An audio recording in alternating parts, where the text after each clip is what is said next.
প্রতিবাদ শুরু হয়েছে, নতুন করে দুটো দল তৈরি হয়েছে। আমরা এসব দল ফল চিনি না, জানেন। আমি বলতে চাই, আমি ডাক্তারদেরও এই একটাই কথা, জানি না কোন ডাক্তার বা কী শুনবে বা আমার ভিডিও কতদূর পৌঁছাবে, শুধু একটাই দাবি, জানেন, দল করবেন না, একতা বজায় রাখুন। মানুষের মধ্যে ভেদাভেদ আনবেন না। যে কোনো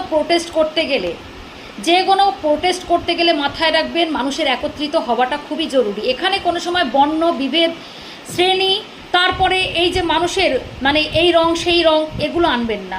অন্যায়ের বিরুদ্ধে লড়তে গেলে মানুষকে একতা রাখতে হবে। এবং সবথেকে বড় কথা হচ্ছে, আগে যেটা ঘটেছে বা অন্যায় হয়েছে তার বিরুদ্ধে সোচ্চার হওয়ার পরে সেটা, তারপরে আপনারা যে খেলায় খেলছেন খেলুন, কিন্তু বিপদের সময় সবাইকে একজোট হওয়া আমার মনে হয় খুব উচিত, এটা আমি মনে করি। তো চলুন, আমি যেটা বলছি মেন মোদ্দা কথা হচ্ছে, আপনারা যে